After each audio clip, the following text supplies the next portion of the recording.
अभी छोटे सरकार आए थे धुनी वाले दादाजी के परंपरा के, तो उन्होंने एक बात बताई, बड़ी अच्छी लगी महाराज जी हमको। उन्होंने कही मेरे मन में कभी व्याकुलता उत्पन्न नहीं होती भगवान की प्राप्ति की। क्यों? कहते भाई गुरुजी साक्षात परमात्मा का स्वरूप हैं, परमात्मा ही हैं। ये बात तो बार बार कही जाती शास्त्रों में। तो गुरुजी मिल गए, भगवान तो हमको मिल गए। अब उनके सहारे हम पूर्ण निश्चिंत हैं। कहते मेरे मन में कभी कोई संकल्प विकल्प ही नहीं होता। और कह रहे थे कि कोई विचार मन में आया, अभी हमने किसी को बोला नहीं, शाम तक पूरा हो जाएगा। कोई विचार आते ही, पर बड़ी भारी गुरु निष्ठा है उनमें। आज भी जब तक गुरुदेव का शरीर, बड़े सिद्ध पुरुष, जीवन मुक्त महापुरुष थे आपके गुरुदेव, जब तक गुरुजी का शरीर रहा तब तक स्वयं आर्निस गुरुजी की सेवा में। अभी शरीर से तो गुरुजी नहीं, लेकिन गुरुजी जब तक रहेंगे स्थान में तब तक गुरुजी को स्नान कराने की सेवा। तो सवेरे स्नान करके उनके बाथरूम की धुलाई करके बाल्टी भर के पानी रख देंगे, भाव करेंगे गुरुजी स्नान कर रहे हैं।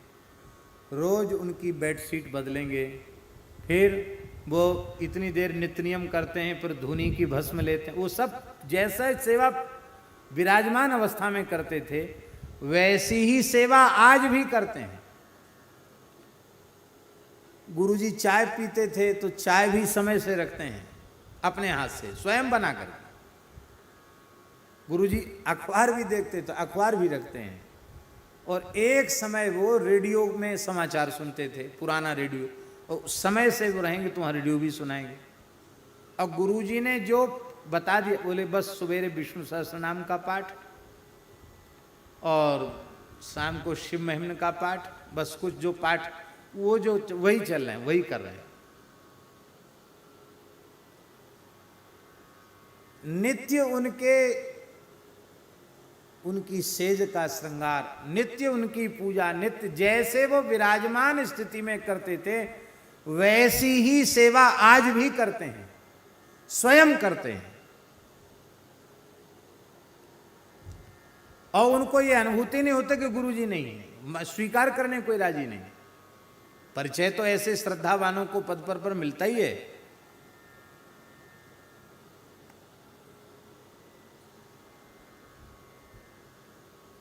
क्यों न हो? ये पूर्व जन्म में भी अपने गुरुजी के शिष्य थे। ये जो महाराज आए थे ये पूर्व जन्म में भी उन्हीं गुरुजी के शिष्य थे।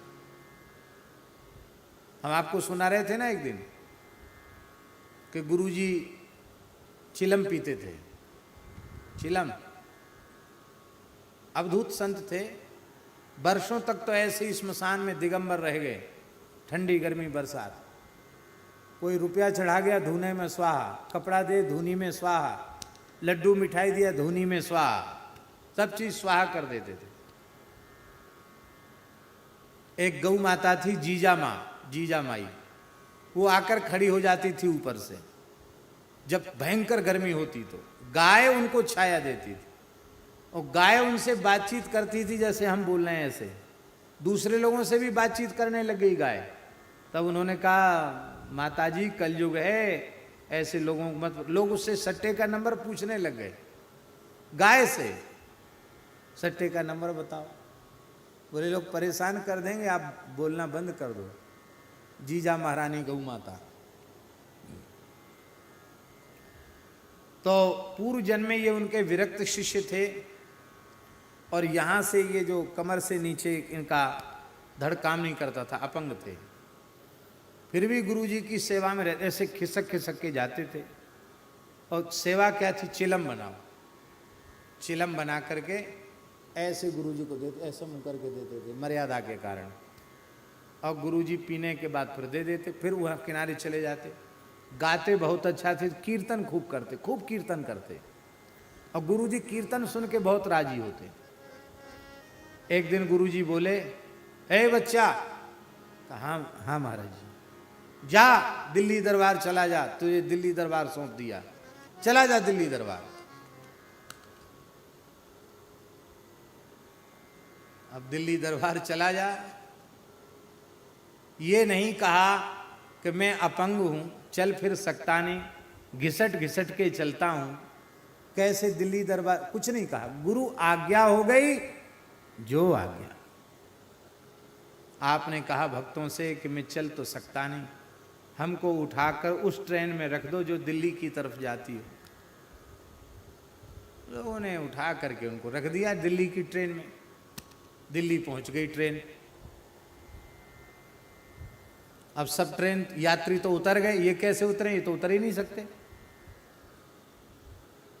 तो पीछे से कुली देखते ना, कोई सामान वामान छूट गया तो रेल के कर्मचारी सफाई वाले, ए बाबा कहाँ जाना है, तो बोले दिल्ली दरबार। ये दिल्ली दरबार क्या होता है, ये दिल्ली तो है, ये दिल्ली है, उतरता क्यों नहीं है, बोले चढ़ाने वाला ने चढ़ा दिया, उतारने वाला उतार लेगा। अब न चढ़ सकते ना उतर सकते, उनके कहने का मतलब, चढ़ाने वाले ने चढ़ा दिया, उतारने वाला उतार लेगा। लोगों ने उठा करके उनको उतार के प्लेटफार्म पर रख दिया। प्लेटफार्म में पुलिस ने पूछा, है बाबा कहाँ से आए हो, कहाँ जाना है, दिल्ली दरबार। अरे बोले पागल है, उन्होंने पुलिस वालों ने उठा के स्टेशन के बाहर रख दिया।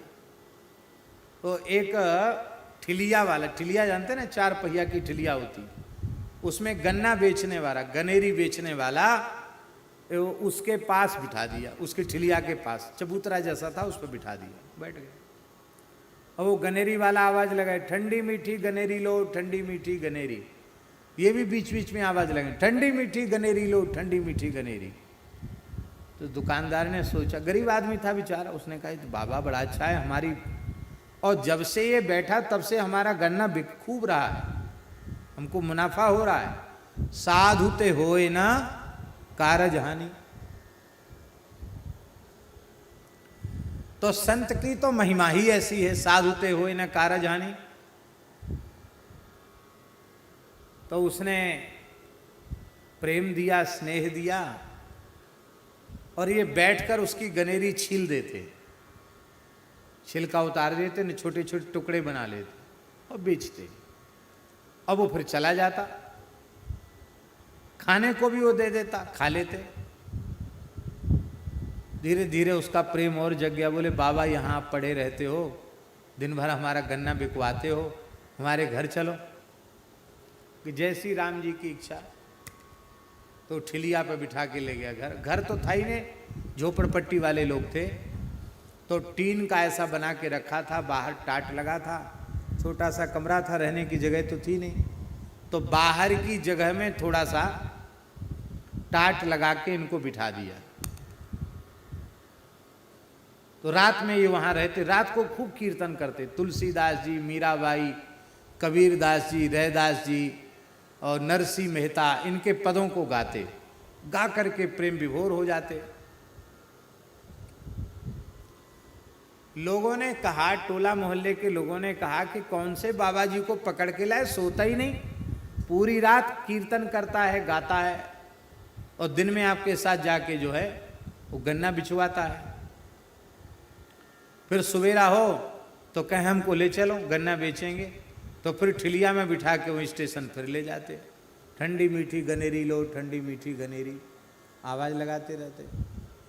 और जब वहाँ से लौट के आए तो अभी 3-4 ही दिन हुआ था महाराज जी कि सोमवती अमावस्या आई। बोले यमुना जी कितनी दूर है, बोले यमुना जी थोड़ी दूर हैं। बोले हमको यमुना जी ले चलो। बोले हाँ बाबा आज हम स्टेशन गन्ना बेचने, हम यमुना जी गन्ना बेचने जाएंगे। तो ठिलिया पर बैठ के यमुना जी चले गए। यमुना जी में स्नान किया और एक गड्ढे जैसी जगह थी, वहाँ बैठ गए। बोले गुरु जी ने जो संकेत किया था वो जगह आ गई है, अब तुम जाओ, अब हमारा तुम्हारा यहीं तक का था, अब तुम जाओ। हम दिल्ली दरबार आ गए। अरे महाराज ये खुले आकाश के नीचे कहाँ खाने का, पीने का, रहने का। बोले नहीं अब तुम जाओ। बहुत मनाया, मना कर दिया। कोई बेचारा गरीब आदमी, उसके घर में जगह ही कहाँ थी, इतनी सामर्थ्य कहाँ थी। बोले चलो जैसी महात्मा की इच्छा। और वहीं बैठकर अपना कीर्तन भजन करते। वहाँ भी चमत्कार होने लग गया, लोगों की इच्छाएं कामनाएं पूरी। बाबा हमारी नौकरी छूट गई है, राम राम राम राम राम राम, जय श्री दादाजी की, धुने वाले दादाजी की, जय गुरुदेव, ऐसी कुछ कह देते, हो जाता। बाबा सेवा बताओ, तो कहते यहाँ मिट्टी डाल दो, गड्ढा था वहां, लोग मिट्टी डाल देते। बाबा हम बहुत तकलीफ में हैं, तो फूल की पकड़ी उठा के दे देते, राम राम राम राम लो, राम राम राम राम लो। देश के प्रथम राष्ट्रपति डॉक्टर श्री राजेंद्र प्रसाद जी, उनको दमे की बीमारी थी और बहुत इलाज हुआ, उनकी बीमारी ठीक नहीं हुई। सर्दियों में बहुत कष्ट बढ़ जाता था, तो सर्दियों में डॉक्टर राजेंद्र प्रसाद जी को बड़ा कष्ट बढ़ा। उनकी खास बहन थी, वो आई जमुना नहाने, उन्होंने सुना कि महात्मा बड़े चमत्कारी हैं, अपंग बाबा हैं, तो वो आई, बोले हमारे भाई राष्ट्रपति हैं और बीमार हैं, आप उनको भी कुछ आशीर्वाद दे दो। तो एक गुलाब का फूल पड़ा था, उसकी कुछ पकड़ी लो दे देना। की बहुत श्रद्धा नहीं जगी, कहाँ से ले आई, क्या कहाँ से पकड़ी ले आई, दे रही है, पर बहन पीछे पड़ गई, नहीं नहीं खाओ खाओ, मेरे सामने खाओ। जैसे ही उन्होंने खाया, खाते ही बचपन की बुढ़ापे तक की दमे की बीमारी तत्काल खत्म हो गई। जैसी खत्म हो गई तो एक तो चमत्कार हो गया, चमत्कार को नमस्कार।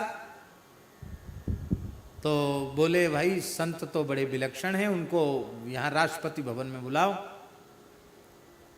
पहुंचा, न्योता आया, राष्ट्रपति भवन में पधारिए। बाबा बोले अपना दरबार तो यहीं लगा है, अपने किसी के यहाँ नहीं जाते हैं, उसकी गर्ज हो तो यहाँ आवे, नहीं हम नहीं जाते वहाँ।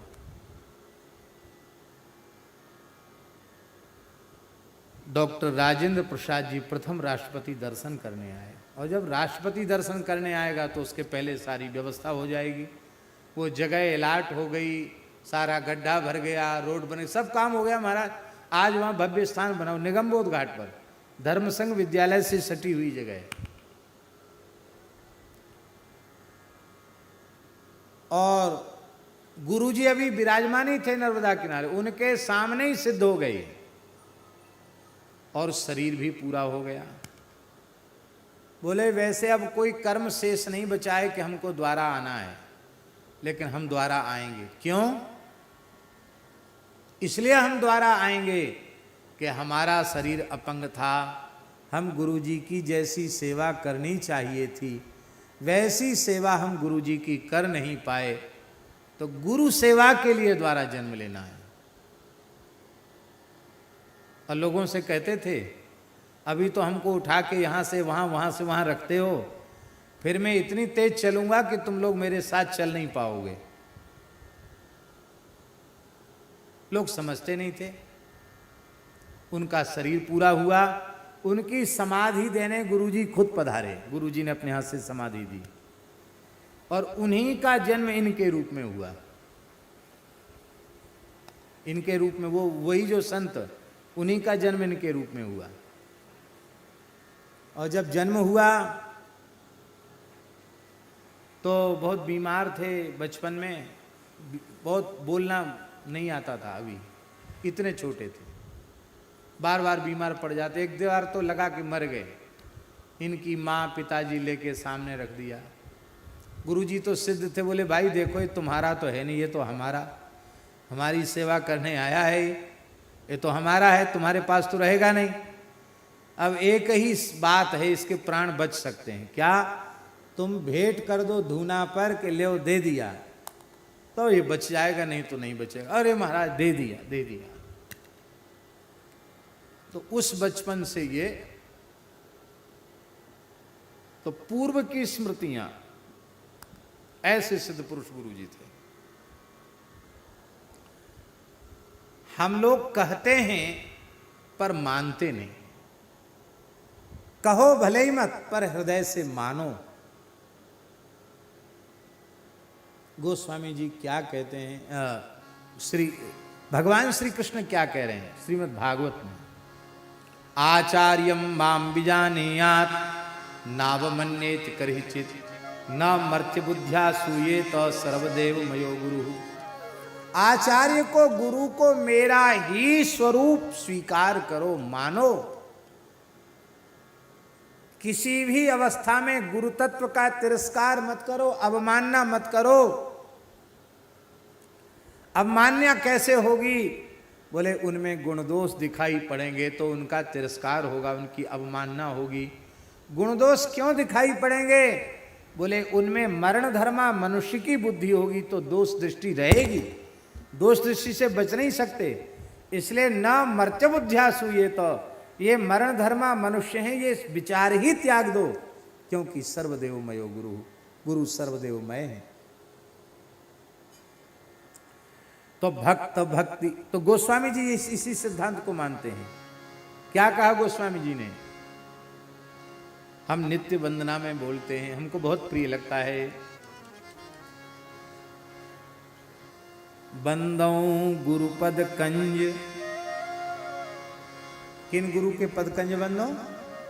बंदौ गुरुपद कंज कृपा सिंधु नर रूप हरि, महामोह तम पुंज जासु बचन रवि कर निकर।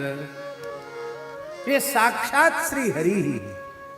इसलिए राम को गुलाम नाम राम बोला राख्यो, राम राम को गुलाम नाम राम बोला राख्यो, राम को गुलाम नाम राम बोला राख्यो, राम राम को गुलाम नाम राम बोला राख्यो, राम काम यह नाम द्वैहु कबहु कहत, हाँ काम यह नाम द्वैहु कबहु कहत। मेरा नाम मेरे गुरुदेव ने श्री राम बोला रखा।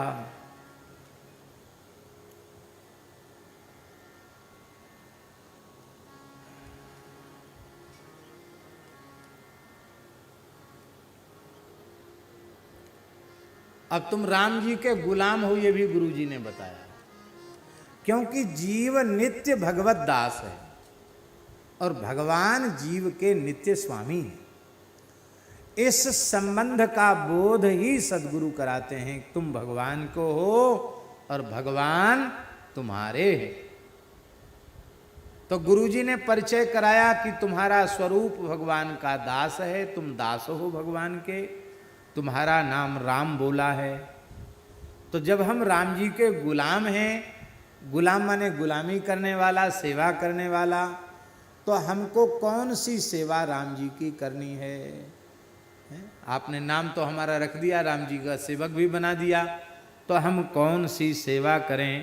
बोले काम यह नाम द्वय हो कब हूँ कहत हूँ।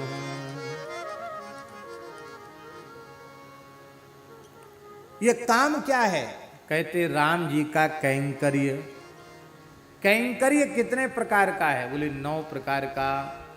श्रवणम, कीर्तनम, विष्णु स्मरणम, पाद सेवनम, अर्चनम, वंदनम, दास्यम, सख्यमात्म निवेदनम।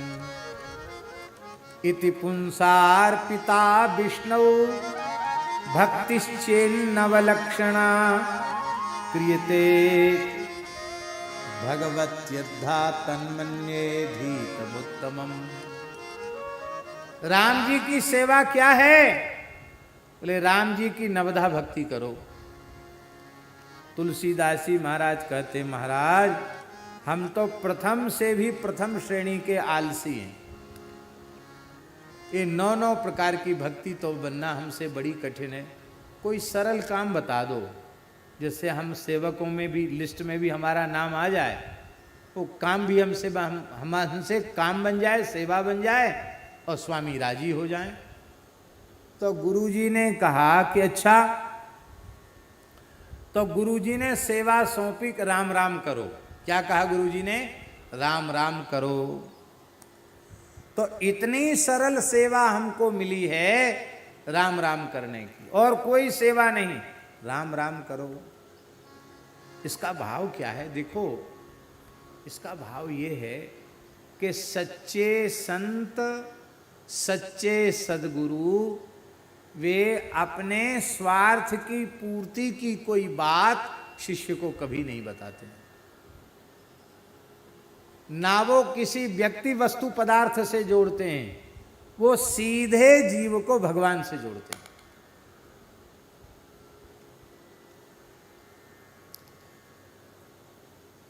आशय यह है कि गुरुजन जो सबसे बड़ी सेवा बताते हैं वो यही है, राम राम करो। ये सबसे बड़ी सेवा, राम राम करो, राम राम करो।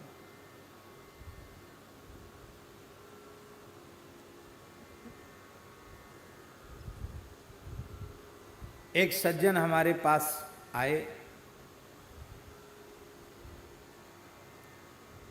और हमको पहले से उन्होंने समझाया भी, खाक चौक की बात है, हमको पहले से समझाया भी कि बड़े भले आदमी हैं और बड़े भगवान की कृपा से बड़े मजबूत हैं, आपके प्रति बड़ी श्रद्धा रखते हैं, तो वो सेवा की पूछेंगे, कहेंगे तो आप सेवा बता देना उनको। और उस समय कुछ कर्ज था और आवश्यकता सेवा की थी, आप उनको सेवा बता देना। वो व्यक्ति, वो महानुभाव ही हमको खूब समझा के गए। उनका ठीक है। अब ये सज्जन आए, थोड़ी देर बैठे, भगवत चर्चा हुई, बार बार पूछे महाराज जी सेवा बताओ। हमने कि एक ही सेवा है, खूब राम राम करो। सब बात भूल गए, बिल्कुल भूल गए हम। अब वो जो महानुभाव थे वो इशारा करें तो हम ये सोचे कि ये कहते हैं और थोड़ी देर सत्संग करो, तुम और सत्संग करने लगे। जब वो चले गए तो बाद में कहा महाराज जी आप तो आपने तो बताया ही नहीं। अरे हमने कि क्या बताना, भगवान की कृपा है, आज तक किसी मनुष्य के सामने न एक मुट्ठी अन्न के लिए कहा, न एक रुपए के लिए कहा। राम जी के सहारे, किसी मनुष्य के सहारे थोड़ी। इसलिए राम राम करो, यही सबसे बड़ी सेवा है। हम क्या कहें सेवा करो? सेवक को सेवा दी जाए वो उत्तम सेवक नहीं है। सेवक सेवा स्वयं खोज ले और सेवा प्राप्त कर ले और सेवा करके स्वयं कृतार्थ हो गया ये अनुभव करे, वो उत्तम सेवक है। कहने पर सेवा की तो उत्तम सेवा नहीं है, बिना कहे सेवा किया तो उत्तम सेवा है। तो गुरुजी ने हमको सबसे सरल सेवा सौंपी, राम राम करो।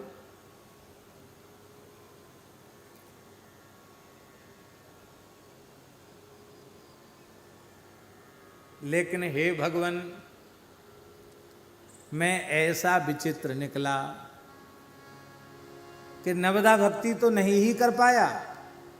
गुरुजी ने केवल राम राम करो ये सेवा सौंपी तो काम यह नाम द्वय हूं, कब हूं कहत हूं। वो भी मैं बार बार नहीं कह पाता, कभी दो बार, एक बार, दो बार, कभी कभी राम राम बोल देता हूं। राम राम दो बार बोल देता हूं अथवा सीताराम सीताराम बोल देता हूं, क्योंकि नाम द्वय, दो नाम। दो नाम कौन? एक श्री किशोरी जी का नाम, एक श्री रघुनाथ जी का नाम, द्वय नाम युगल नाम। हम पहले भी कह चुके हैं, राम जी किशोरी जी के वियोग में होते हैं तो श्री किशोरी जी के नाम का जप करते हैं। वाल्मीकि महर्षि लिख रहे हैं, सीतेति मधुराम वाणीम व्याहरन प्रतिबुध्यते। सीते सीते कहकर राम जी उठते हैं। और श्री किशोरी जी रघुनाथ जी के वियोग में निरंतर नाम पाहरू दिवस निस, ध्यान तुम्हार कपात, लोचन निज पद जंत्रित, जाए प्राण के ही बात। किशोरी जी राम राम जपती हैं और श्री रघुनाथ जी सीता सीता जपते हैं। तो अकेले किशोरी जी का नाम जपना राम जी का अधिकार, अकेले राम जी का नाम जपना किशोरी जी का अधिकार। हम लोगों को तो सीताराम सीताराम सीताराम कहिए, जाहि विधि राखे राम ताहि विधि रहिए। आप लोग कहेंगे कई महापुरुषों ने केवल राम नाम जपा, तो क्या वो युगल नाम नहीं है? राम नाम में ही युगल नाम, क्योंकि अकारो जानकी प्रोक्ता, रामे जो आ है वो श्री किशोरी जी है, इसलिए राम नाम में भी किशोरी जी हैं।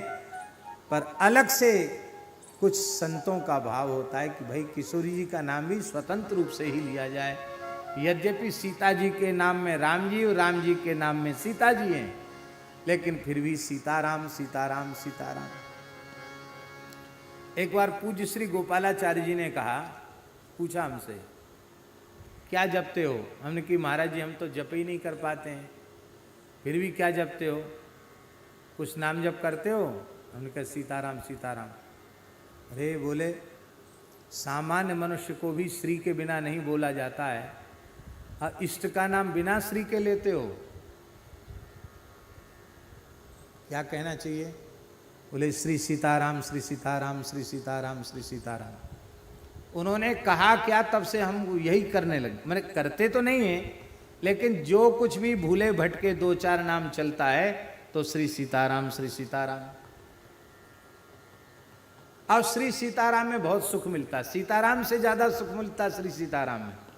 भले थोड़ी देर तो लगेगी, लेकिन आनंद ज्यादा आता है। श्री सीताराम श्री सीताराम श्री सीताराम श्री सीताराम श्री सीताराम श्री सीताराम श्री सीताराम श्री सीताराम। बहुत प्यारा नाम है। हमारे सुदामा कुटी के बड़े पुजारी जी थे, बड़े अच्छे महात्मा थे। तो हमारे महाराज जी से तो बड़ा प्रेम उनका था ही, और हमको कहते थे पंडित बच्चा दवा, बुला लेते, जबरदस्ती सेवा ले लेते थे। जोर से दवा तो भी उनके पैर बहुत कठोर थे, और जोर से दवा, फिर कुछ कुछ सेवा कह करके ले लेते थे। फिर जिस समय सेवा करते तो कोई ना कोई अच्छी बात सुनाते हैं। खूब नाम जापक थे, खूब भजनानंदी थे। तो कहते बच्चा, एक बार तुलसीदास जी महाराज बहुत कमजोर हो गए, एकदम दुर्बल हो गए। राम जी को बड़ी चिंता हो गई। हनुमान जी ने पूछा सरकार आज आप उदास क्यों? अरे बोले भाई तुलसीदास मेरा बड़ा प्यारा भगत है, बेचारा महात्मा बहुत कमजोर होता चला जा रहा, बड़ी चिंता है हमको। हनुमान जी बोले आप चिंता न करें, हम पता लगाते हैं हाली बीमारी क्या है, क्या तकलीफ है, हम करेंगे ऐसा उपाय को तगड़े हो जाएं। श्री राम जय जय राम कह के हनुमान जी प्रकट हो गए। आओ आओ प्रभु, आंजनेय बड़ी कृपा की, कैसे पधारे? बोले सरकार बहुत चिंतित हैं, आपका शरीर बहुत कमजोर हो रहा है, क्या बात है? तबीयत ठीक है? बिल्कुल स्वस्थ हूँ, खूब सुंदर भूख लगती है, नींद भी आ जाती है, कोई बीमारी नहीं है। अच्छा देखें नाड़ी, हाँ बिल्कुल ठीक है, नाड़ी तो ठीक चल रही, कोई तकलीफ भी नहीं। कमजोर क्यों हो रहे? कमजोर वमजोर भी कुछ नहीं, ठीक है। क्या है क्या कमजोरी? नहीं बहुत कमजोर हो रहे हो। क्या करते हो? क्या करेंगे महाराज, राम राम करते हैं, यही तो कमजोरी का कारण है। अरे पोषण तो माँ देती है ना, माँ को तो याद ही नहीं करते हो, खाली राम राम बाप बाप को याद करते हो। पोषण देना तो माँ का काम है। अब समझ में आया, इतना खीर मालपुआ खाने के बाद भी कमजोर क्यों? अच्छा अब सीताराम सीताराम जपा करो। बोले ठीक है। बोले अब सीताराम सीताराम जपना जैसे ही तुलसीदास जी ने हनुमान जी की आज्ञा से शुरू किया, पुजारी कहते इतने मोटे हो गए तुलसीदास जी, ऐसे बोलते, वो खुद मोटे थे, इतने मोटे हो गए। फिर बच्चा तू भी क्या राम राम करता है, बहुत दुबला पतला, हमारा शरीर भी दुबला पतला बहुत दुबला पतला है, क्या राम राम करता है, सीताराम सीताराम क्या कर, तगड़ा हो जाए। बोलो भक्त वत्सल भगवान की। इसलिए कहते हैं कि काम यह नाम द्वय हो कबहू कहत हो, यही काम के कभी दो नाम माने श्री सीताराम श्री सीताराम, ये अर्थ तो ये होगा। और दूसरा अर्थ द्वय नाम, दो बार राम राम राम राम, बस राम राम ऐसा कह लेता। अर्थात गुरुजी ने इतना सरल साधन बताया कि केवल राम राम करो, वो भी हमसे ठीक नहीं बन पा रहा है। अब ध्यान दें, इस पद को सुनकर ऐसा मत समझ लेना कि तुलसीदास जी भजन नहीं करते थे। हाँ, गोस्वामी तुलसीदास जी महाराज के जैसा नाम जापक इतिहास में खोजने से अत्यंत कठिनाई से प्राप्त होगा। ऐसे नाम निष्ठ महान संत श्री तुलसीदास जी महाराज। मनुष्यत्व दुर्लभ है। देखने में मनुष्य तो तमाम होते हैं, हाथ पांव आंख नाक कान सब एक जैसे होते हैं, लेकिन मनुष्याकार होना अलग बात है और मनुष्यत्व होना अलग बात है। मनुष्यत्व सब में नहीं होता है। सब मनुष्य के आकार प्रकार के जैसा आकार प्रकार होने पर भी वे मनुष्य नहीं होते। मनुष्यत्व दुर्लभ है। अब मनुष्यत्व के बाद मुमुक्षुत्व दुर्लभ है। संसार चक्र से छूटने की इच्छा उत्पन्न होवे, ये बहुत दुर्लभ है। अब कथनचित मनुष्यत्व भी मिल जाए और मुमुक्षुत्व भी मिल जाए तो महापुरुषों का दर्शन, उनका आश्रय तो अति दुर्लभ है। भगवान के संकल्प से ही प्राप्त होता है। तीनों चीजें मिल जाएं, मनुष्यत्व मिल जाए, मुमुक्षुत्व मिल जाए और महापुरुष का संश्रय प्राप्त हो जाए, तो फिर जीव के कल्याण में किसी भी प्रकार का संदेह नहीं है। और दास ने जो निवेदन किया था वो ये किया था कि मैं मनुष्य हूँ, यह बोध होना और फिर मनुष्य जन्म का प्रयोजन क्या है, इसका विचार करके भगवत प्राप्ति के पथ पर अग्रसर होना, ये मनुष्यत्व है। तो मनुष्यत्व भी बिना सत्संग के नहीं आएगा। और मुमुक्षुत्व, संसार चक्र से छूटने की इच्छा भी बिना सत्संग के उत्पन्न नहीं होगी। और महापुरुषों की पहचान, महापुरुषों की पहचान ही नहीं होगी तो उनका आश्रय कैसे लिया जाएगा। अब विचार करो महाराज जी, विदुर जी जैसे महापुरुष कौरवों के बीच में रहते थे।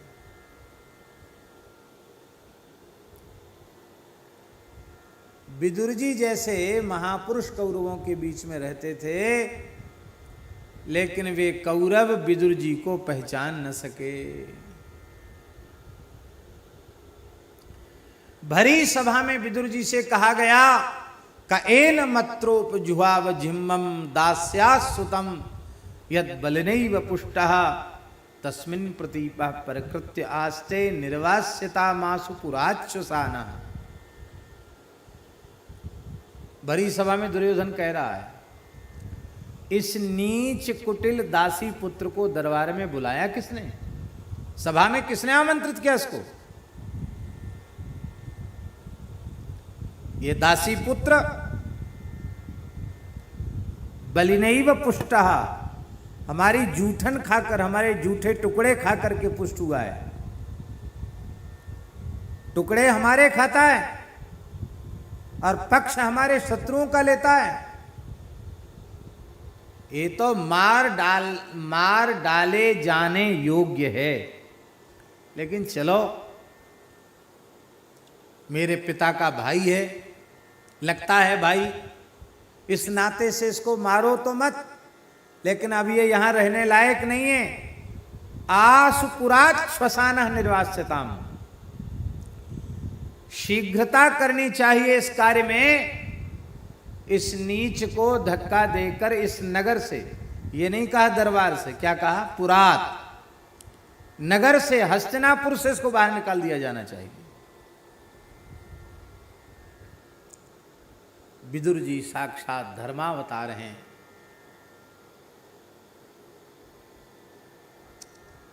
धर्म विग्रह हैं विदुर जी, इतने तपस्वी हैं, ऐसी सामर्थ्य विदुर जी में है कि कुछ करने की जरूरत नहीं है। वे अपनी दृष्टि से जलाकर भस्म कर सकते हैं दुर्योधन आदि को, शाप देकर भस्म कर सकते हैं, दृष्टि से जला के भस्म कर सकते हैं। मान लो ऐसा करने में उनकी तपस्शक्ति का क्षय होगा, तो इतने बलवान हैं विदुर जी महाराज कि महाभारत में जहां सूची है वहां अतिरथी महावीरों में गणना है विदुर जी की। अतिरथी भीष्म पितामह द्रोणाचार्य कृपाचार्य की कोटि के धनुर्धर हैं, वीर योद्धा हैं विदुर जी महाराज। चाहते तो शाप देकर भस्म कर देते, चाहते तो अपने अस्त्रबल से उसे दंडित कर देते, और वैसे भी देखा जाए तो वे प्रधानमंत्री की कुर्सी पर बैठे थे। प्रधानामात्य थे, धृतराष्ट्र के प्रधानमंत्री थे। और प्रधानमंत्री हम क्यों कहें, राजा तो अंधा था, सारी व्यवस्था ही विदुर जी के अधीन थी, सारा शासन तंत्र ही विदुर जी के अधीन था। अपने पद अधिकार का प्रयोग करते तो भी कर सकते थे, लेकिन भक्त होते कैसे हैं, संत होते कैसे हैं। भरी सभा में इस प्रकार का दुर्व्यवहार किए जाने के बाद भी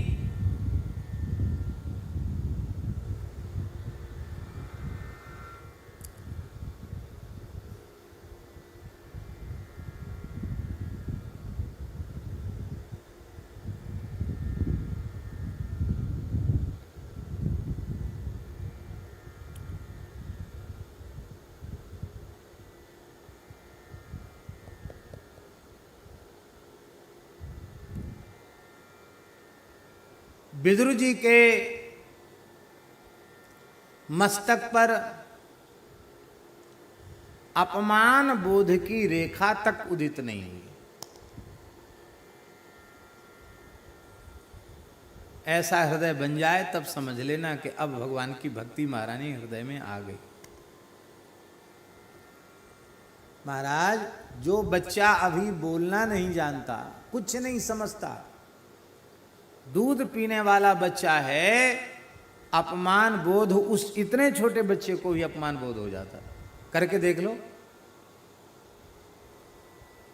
वो भी समझ जाता मेरा तिरस्कार हो गया, मेरा अपमान हो गया, मेरा सम्मान हो गया। अभी बोलना नहीं आता उसको। ये अपमान सम्मान बोध की वृत्ति कितनी बारीक है। और जो महापुरुष देहात्म भाव से ऊपर उठ जाते हैं, अपने स्वरूप में प्रतिष्ठित हो जाते हैं, आत्म स्वरूप में जिनकी प्रतिष्ठा हो जाती है, वे महापुरुष ही इस प्रकार के हो सकते हैं। विदुर जी ऐसे ही महापुरुष, अपमान बोध उनको नहीं हुआ।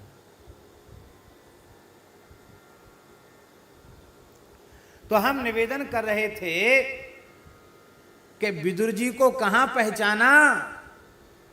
कौरवों के बीच में विदुर जी रहे, लेकिन विदुर जी की पहचान नहीं हुई। अच्छा, पांडवों के पास कितने समय रहे विदुर जी? रहे ही नहीं। पांडवों का जन्म कहाँ? उत्तराखंड में पांडु के सर में हुआ था, फिर आए तो वारणावत चले गए, फिर वहां घूमे, फिर इंद्रप्रस्थ विदुर जी का ज्यादा संग नहीं मिला पांडवों को। और महाभारत युद्ध हुआ तो पहले तीर्थ यात्रा के बहाने चले गए भगवत जी के अनुसार, और तीर्थ यात्रा से लौट के आए तो धृतराष्ट्र को लेके चले गए, फिर तो लौट के आए ही कहां। तो पांडवों को विदुर जी का कम संग मिला, लेकिन इसके बाद भी विदुर जी का पूरा लाभ पांडवों ने लिया, कौरवों ने नहीं लिया। मरते मर गए पर लाभ नहीं लिया। क्यों? क्योंकि महापुरुषों को पहचानने की शक्ति बिना सत्संग के प्राप्त नहीं होती है।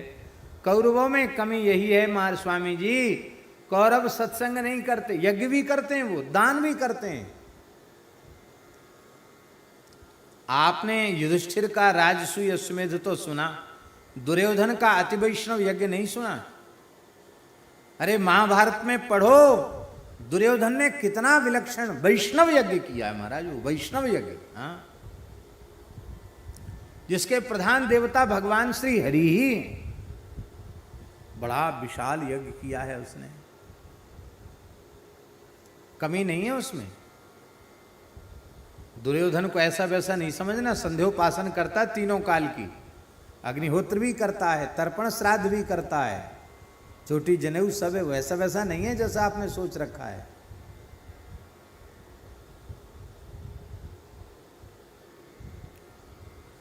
सब करता है पर सत्संग नहीं करता, सब चौका लग गया, कुछ नहीं रहा। और पांडव सत्संग करते हैं, जहां जाते हैं महात्माओं के पास बैठकर भगवत चर्चा सुनते हैं। नारद जी दोनों जगह आते हैं। जब इंद्रप्रस्थ आते हैं तो हस्तिनापुर भी जाते हैं। इंद्रप्रस्थ में आते ही युधिष्ठिर भगवान की चर्चा पूछते हैं, नारद जी वहां कथा सुनाने लग जाते हैं। और दुर्योधन के यहाँ पहुंचते हैं तो दुर्योधन कोई कथा बता नहीं, पूछता ही नहीं, कुछ करता ही नहीं, बस खाली स्वागत सत्कार किया, अच्छा महाराज चले, अच्छा महाराज पधारो। उसको कथा सुनने की फुर्सत कहां है? तो महापुरुष तो हैं, महापुरुष नहीं होंगे तो ये धरती ही नहीं होगी। इस पृथ्वी का, इस संसार का अस्तित्व ही महापुरुषों के कारण है।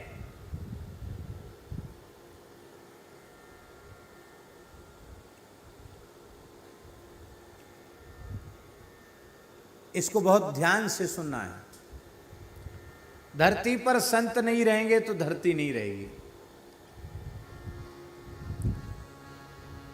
जिस देश में कोई संत नहीं होगा वो देश नष्ट हो जाएगा।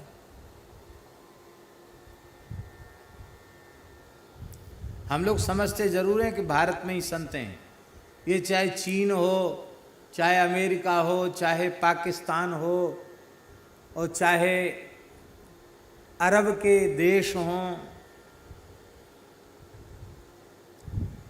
जिनको हम म्लेच्छ देश कहते हैं, उनका अस्तित्व है।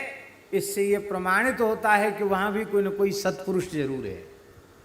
भले ही वहां के लोग उसे न पहचान पा रहे हों, पर वहां भी कोई न कोई साधु पुरुष, सत्पुरुष है उन लोगों के बीच में ही। नहीं होता तो वो देश नहीं होते, वो राष्ट्र ही नहीं होते।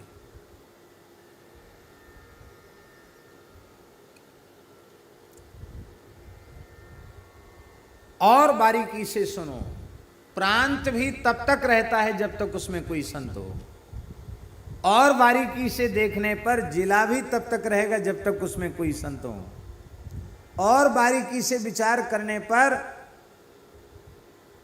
गांव भी तब तक अस्तित्व में रहेगा जब तक उसमें कोई न कोई संत होगा, और बारीकी से विचार करने पर परिवार में जब तक कोई न कोई एक साधु पुरुष, सत्पुरुष होगा तब तक परिवार का अस्तित्व रहेगा। सब जगह भगवान के भक्त हैं, पहचान नहीं है हम लोगों को। आप क्या समझते हैं? कुत्ता बिल्ली के रूप में भी संत होते हैं महाराज। पशु के आकार में भी सत्पुरुष होते हैं। ऐसे एक दो प्रमाण नहीं, न जाने कितने प्रमाण हैं।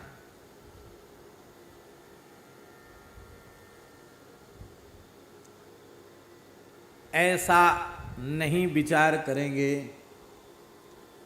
तो गोस्वामी जी की इस पंक्ति का अर्थ ही हमें नहीं लगेगा। सब ही सुलभ सब दिन सब देसा, ही सुलभ सब दिन सब देसा, सेवक सादर समन कलेसा, सेवक सादर समन कलेसा, सेवक सादर समन कलेसा, सेवक सादर समन कलेसा। भगवान के भक्त साधु पुरुष सबको सुलभ हैं, सब ही सुलभ सब दिन, सब दिनों में सुलभ हैं। ये नहीं कह सकते कि कलयुग में सुलभ नहीं है, इन दिनों में भी सुलभ हैं। सब देशा, सब देशों में सुलभ है, बस पहचानने की जरूरत है। सेवत सादर समन कलेशा,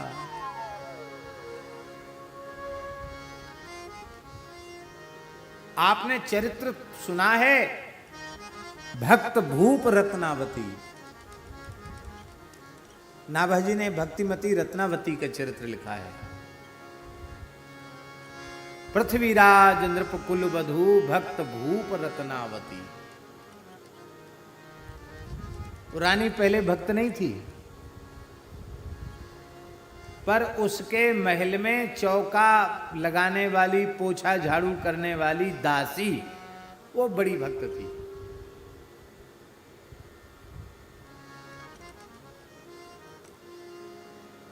श्वासनी भरत नाम, महाराज जी लिखा है विनय प्रिया दासी।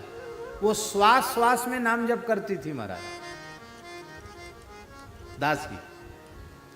श्वासनि भरत नाम, और नाम लेते लेते जब प्रेम जगता था उसको, तो विरह में व्यथित हो करके जुगल किशोर कहूं, नंद के किशोर कहूं, जुगल किशोर कहूं, नंद के किशोर कहूं, वृंदावन चंद कही आंखें भरी पानी। हाँ वृंदावन चंद कही आंखें भरी पानी। कभी रोते रोते कहते हे युगल किशोर, हे वृंदावन चंद्र, हे नंद किशोर, कहते रोने लग जाती। अब प्रेमी की वाणी से जो नाम निकलता वो अलहदा होता है, अलग प्रकार का होता है। हम लोग भी श्री सीताराम बोलते हैं, और भरत जी श्री सीताराम बोलते हैं, तो चित्रकूट की वज्रतुल्य शिलाएं पिघल कर बहने लग जाती हैं। उस महान रस सिद्धा प्रेमी भक्ता के द्वारा नाम जब रानी के श्रवण में पड़ता, तो रानी को भी रोमांच हो जाता।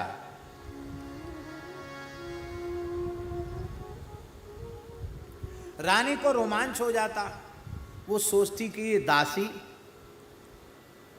किसी से बोलती नहीं, किसी की तरफ देखती नहीं, अपने काम से काम रखती है।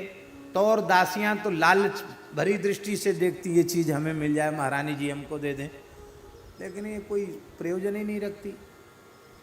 अब कुछ बोलती रहती है, ये कुछ ना कुछ करती रहती है, कभी कभी रोती है, हंसती है, क्या होता है। रानी ने पूछा, ये वृंदावन चंद्र कौन है? ये जुगल किशोर नंद किशोर कौन है? क्या लगता है तेरा? इतना रोती है उनके लिए, कौन है ये?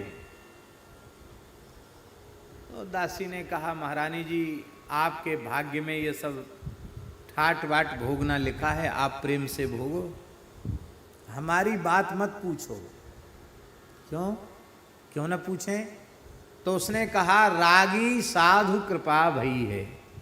यह भगवत प्रेम तो संत कृपा से ही मिलता है, सत्संग से मिलता है। मेरे ऊपर संतों की कृपा हो गई। तो रानी कहती, कैसे होते हैं संत, कैसे होते हैं महात्मा? बोले, आप खोद खोद के क्यों पूछती हैं? पूछो मत बात, सुख करो दिन रात। दिन रात सुख भोगो, क्योंकि सहे यह गात। इस विरह की पीर को, प्रेम की पीर को यही सह सकता है शरीर। तुम बहुत कोमल हो, नहीं सह पाओगी, क्योंकि प्रेम पहले तो होता ही नहीं, और प्रेम करने वालों को अंत में रोना पड़ता है। क्या कहना पड़ता है प्रेमियों को? जो मैं ऐसा जानती,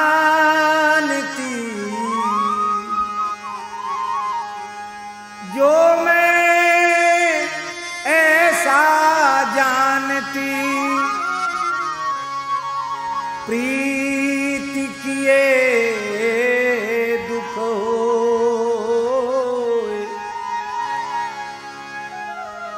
जो मैं ऐसा जानती,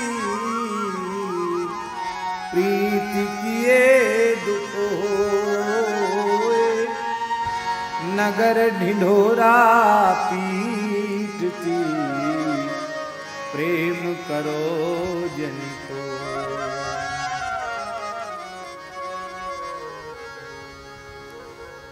हमारे ब्रज में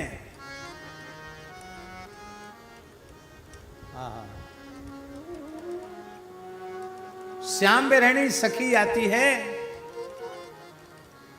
तो राधा रानी क्या कहती हैं? मत ले बाको नाम, नहीं तो पछता आवेगी।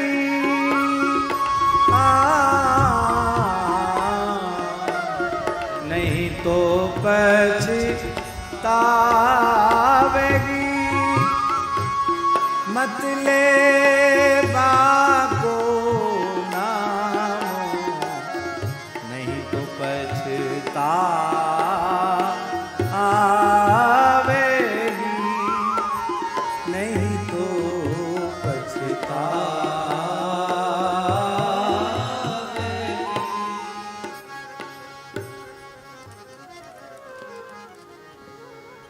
पर इस विरह वेदना में क्या सुख है, इसको कोई प्रेमी ही अनुभव कर सकता है। विषयी पामर जीव इसका अनुभव नहीं कर सकता है।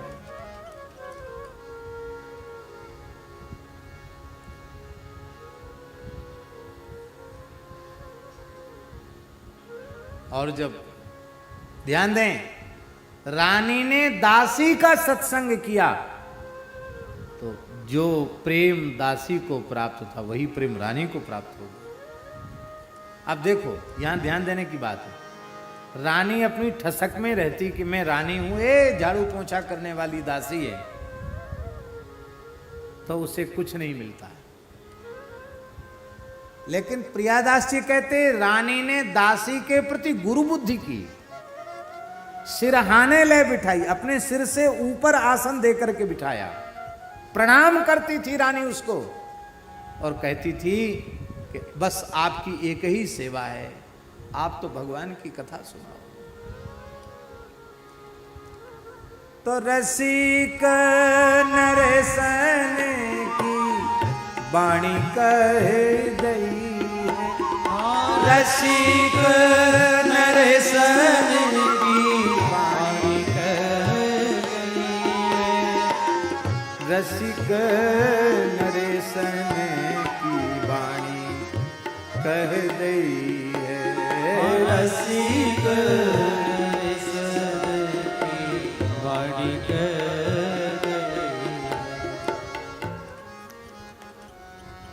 कहने का आशय ये है, सेवत सादर, आप पहचानो।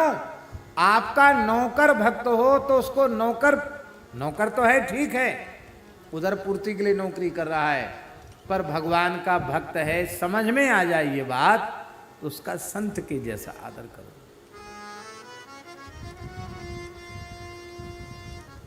महाराज पत्नी के रूप में संत होते हैं, पत्नी के रूप में नहीं पहचान होता, पत्नी है। और भक्तमाल में ऐसे चरित्र आए हैं, पत्नी की भक्ति देखकर पति ने साष्टांग प्रणाम किया, पत्नी की परिक्रमा की है, पत्नी को प्रणाम किया है। लोकाचार के विरुद्ध है, पर वहां पत्नी को प्रणाम नहीं है, वहां कोई पति पत्नी को प्रणाम नहीं कर रहा है, वहां एक प्रेमी एक महान संत को प्रणाम कर रहा है।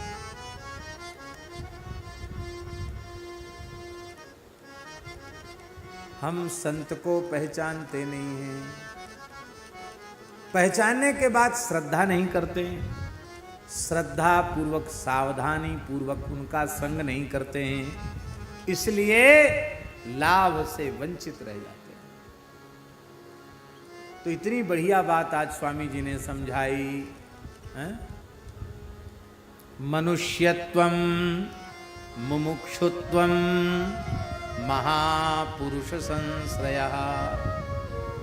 और हम ये बात बड़ी प्रतिज्ञा पूर्वक कह रहे हैं कि विनय पत्रिका इतना उत्कृष्ट ग्रंथ है कि कोई व्यक्ति श्रद्धा पूर्वक इसको सुने तो उसमें मनुष्यत्व भी आ जाएगा, उसमें मुमुक्षुत्व भी आ जाएगा, और उसको महापुरुषों का संग भी मिल जाएगा, तीनों काम एक साथ हो जाएंगे। ऐसी पुस्तक है, इतनी छोटी सी पुस्तक विनय पत्रिका, गीता प्रेस से छपी हुई, श्री हनुमान प्रसाद पोद्दार जी ने इसका भावार्थ लिखा है। अद्भुत ग्रंथ है। तो अब अधिक समय न लेते हुए हम पद की चर्चा कर रहे हैं।